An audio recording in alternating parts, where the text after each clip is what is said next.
Selamat belajar semuanya. Bertemu lagi bersama Ibu Yanti, masih dalam pembelajaran bahasa Indonesia. Kira-kira kali ini kita akan belajar materi mengenai apa ya?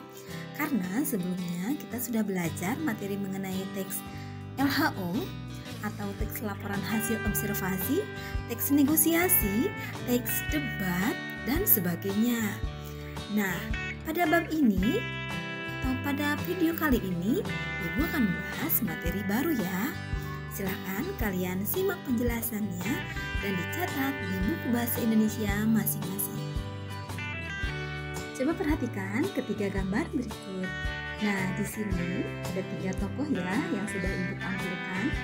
Kira-kira kalian kenal atau tahu nama-nama tokoh ini? Coba tebak siapa ya? Oke, setelah itu kira-kira ketiga tokoh ini terkenal karena apa? Pertama, misalnya karena dia merupakan presiden Indonesia, atau karena jasa-jasanya, karena merupakan seorang pahlawan kemerdekaan, karena beliau sangat andil dalam pendidikan di Indonesia ini, karena beliau ingin memajukan wanita Indonesia. Nah, kira-kira jika dituangkan ke dalam sebuah teks dari semua penjelasan Ibu tadi, misalnya dari karakter tokohnya, nama, tempat lahir, terus perjuangannya, berdasarkan fakta ya, berdasarkan fakta yang ada. Kira-kira ini akan menjadi sebuah teks apa? Ya, jawabannya adalah teks biografi. Seperti halnya, kali ini kita akan mempelajari teks biografi dari tokoh-tokoh yang ada di Indonesia. Tujuan pelajaran hari ini yakni memahami dan menganalisis informasi berupa ide pokok serta ide penjelas dari teks biografi secara akurat dan kritis. Cermatilah teks biografi berikut ini. Nah, di sini sudah dipesertakan teks biografi Ki Hajar Dewantara atau Bapak Pendidikan Indonesia. Teks ini terdapat dalam buku paket bahasa Indonesia halaman 119 sampai dengan 122. Simaklah pembacaan teks biografi berikut ini.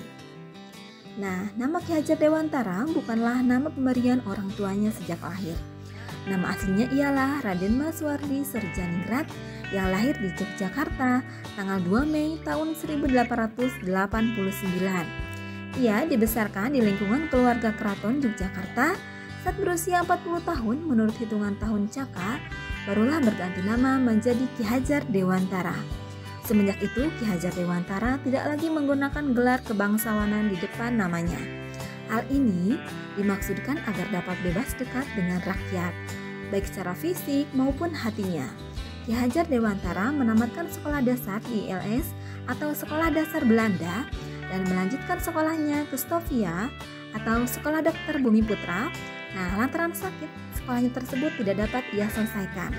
Pada masanya, Ki Hajar Dewantara dikenal sebagai penulis andal. Kemampuan menulisnya terasah ketika ia bekerja sebagai wartawan di berbagai surat kabar. Antara lain, ada Sediotomo, Midun Java, The Express, Utusan Hindia, Kaum Muda, Sahaja Timur, dan Pusara. Tulisan-tulisannya sangat komunikatif, tajam, dan patriotik, sehingga mampu membangkitkan semangat anti kolonial bagi pembacanya. Selain bekerja sebagai seorang wartawan muda, Ki Hajar Dewantara juga aktif dalam berbagai organisasi sosial dan politik. Pada tahun 1908, Ki Hajar Dewantara aktif di seksi propaganda Budi Utomo untuk menyosialisasikan dan menggugah kesadaran masyarakat Indonesia mengenai pentingnya persatuan dan kesatuan dalam berbangsa dan bernegara. Kemudian bersama Dwisdakor atau Dr. Danirja Setiabudi dan Dr. Cipto Mangunkusumo nantinya akan dikenal sebagai 3 serangkai. Pada tanggal 25 Desember tahun 1912, mereka mendirikan Indisi Party atau partai politik pertama yang beraliran nasionalisme Indonesia yang bertujuan mencapai Indonesia merdeka.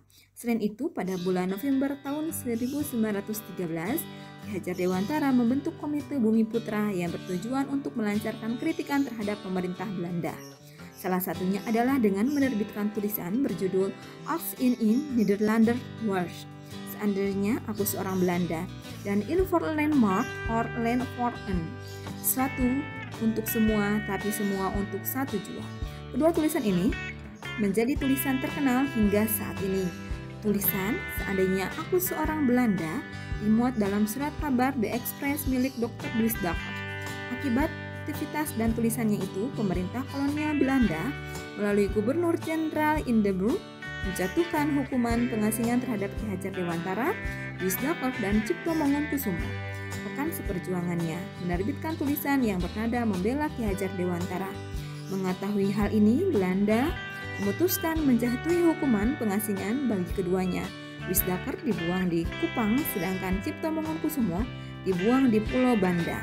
Namun mereka menghendaki dibuang ke negeri Belanda, karena di sana mereka dapat mempelajari banyak hal daripada di daerah terpencil. Nah, akhirnya mereka diizinkan ke negeri Belanda sejak Agustus tahun 1913 sebagai bagian dari pelaksanaan hukuman. Kesempatan itu dipergunakan untuk mendalami masalah pendidikan dan pengajaran, sehingga Ki Hajar Dewantara berhasil memperoleh Revisies Akte pada tahun 1918. Ki Hajar Dewantara kembali ke tanah air. Nah, di tanah air, Ki Hajar Dewantara semakin mencurahkan perhatiannya di bidang pendidikan sebagai bagian dari alat perjuangan meraih kemerdekaan. Bersama rekan-rekan seperjuangannya, ia pun mendirikan sebuah perguruan yang bercorak nasional yang diberi nama National Underwis Institute, Taman Siswa. Perguruan Nasional Taman Siswa pada 3 Juli tahun 1922. Taman Siswa ialah suatu lembaga pendidikan yang memberikan kesempatan bagi para pribumi jelata untuk dapat memperoleh hak pendidikan, seperti halnya para priayi maupun orang-orang Belanda. Perguruan ini sangat menekankan pendidikan rasa kebangsaan kepada peserta didik agar mereka mencintai bangsa dan tanah air, serta berjuang untuk memperoleh kemerdekaan. Setelah aktif di Taman Siswa, Ki Hajar Dewantara juga tetap rajin menulis. Tema tulisannya beralih dari nuansa politik ke pendidikan dan kebudayaan, berwawasan kebangsaan. Melalui tulisan-tulisan itulah dia berhasil meletakkan dasar-dasar pendidikan nasional bagi bangsa Indonesia. Kegiatan menulisnya ini terus berlangsung hingga zaman pendudukan Jepang.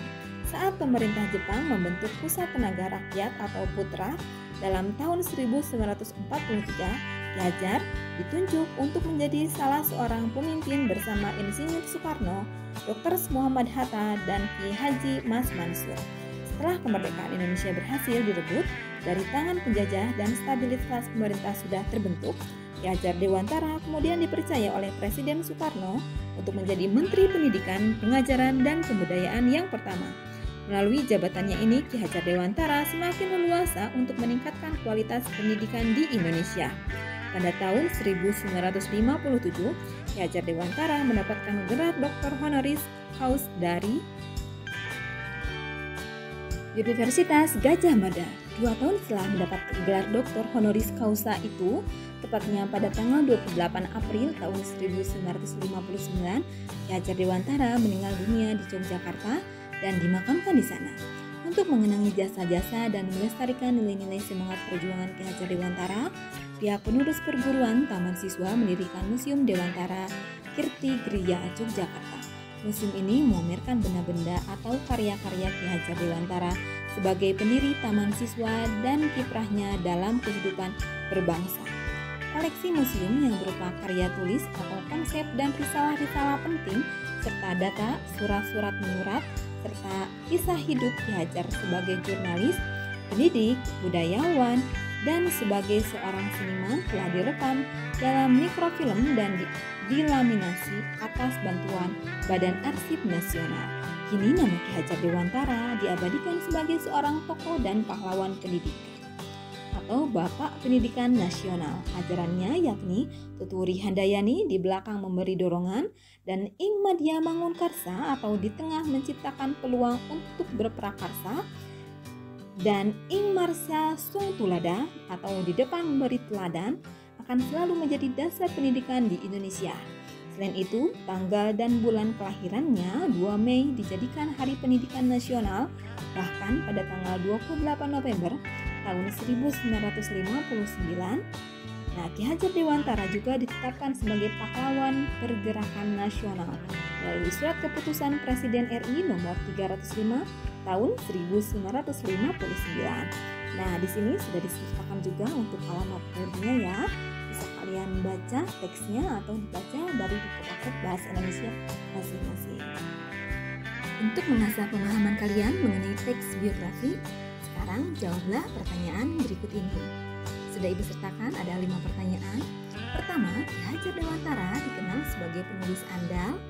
Apa saja bukti-bukti yang menunjukkan bahwa beliau sebagai penulis andal dalam teks tersebut? Yang kedua, menurut kalian apa saja hal-hal yang mendasari penunjukan Ki Hajar Dewantara sebagai bapak pendidikan nasional? Silakan untuk dijelaskan. Dan yang ketiga, menurut penilaian kalian apa saja informasi penting tentang tokoh yang belum terdapat dalam teks tersebut? Sementara yang keempat, menurut kalian apa saja kelebihan dan kekurangan teks biografi tersebut? Silakan untuk dijelaskan. Sementara pertanyaan yang terakhir, jelaskan maksud ajaran Ki Hajar Dewantara yaitu Tuturi Handayani dan Ing Madya Mangunkarsa dan Ing Ngarsa Sungtuladan berdasarkan pemahaman kalian sendiri. Oke, boleh ditulis di buku bahasa Indonesianya masing-masing. Setelah kalian memahami serta menyimak teks biografi Ki Hajar Dewantara yang tadi, Ibu rasa sekarang kalian sudah memahami apa yang dimaksud dengan teks biografi. Oke, Ibu tekankan biografi adalah riwayat hidup seseorang yang ditulis oleh orang lain. Sementara ada yang dinamakan autobiografi. Itu adalah riwayat hidup seseorang yang ditulis oleh dirinya sendiri. Contohnya adalah CV digital. Nah, bila biografi ditulis oleh orang lain, maka CV digital atau autobiografi ditulis oleh dirinya sendiri. Nah, biografi juga dapat diartikan sebagai tulisan yang memaparkan riwayat kehidupan seseorang berdasarkan fakta, data, dan peristiwa atau kejadian yang dialami. Bahasa yang digunakan dalam teks biografi ini harus lugas atau sejalan serta tidak bertele-tele ya, agar tidak menimbulkan pemahaman yang berbeda dan bias pada pembacanya. Isi biografi ini tidak hanya berupa biodata atau daftar nama, data kelahiran, dan informasi lainnya. Tapi isi biografi ini lebih kompleks. Nah, isinya bisa berisi pandangan, sikap, perasaan, pemikiran, hingga peristiwa atau kejadian yang dialami tokoh. Akan tetapi tidak semua aspek atau peristiwa diceritakan, hanya saja yang dinilai penting atau menarik untuk diketahui dan bermanfaat bagi pembaca. Oleh karena itu, tokoh atau sosok dalam biografi bukanlah tokoh atau sosok biasa, tetapi merupakan orang yang berpengaruh atau sudah sukses atau orang yang berjasa dan sebagainya. Hal ini bertujuan agar teks biografi dapat menjadi pelajaran hidup atau inspirasi dan bermanfaat bagi pembacanya. Selanjutnya, untuk memahami sebuah teks biografi, kalian perlu memperhatikan ide pokok dan ide penjelas di dalamnya. Ide pokok merupakan sebuah topik yang menjadi pokok pengembangan paragraf. Karena itu, bentuk kalimatnya bersifat umum. Nah, letak ide pokok umumnya mengikuti letak kalimat utama, yaitu pada awal paragraf atau dinamakan deduktif, sementara pada akhir paragraf dinamakan induktif, dan ada juga campuran keduanya. Berikut ini contoh letak ide pokok pada paragraf deduktif dan induktif. Ibu sudah sertakan contoh paragrafnya di sini, silakan kalian simak. Ide pokok paragraf deduktif ya. Aman Datuk Majoindo lebih dikenal sebagai penulis cerita anak-anak.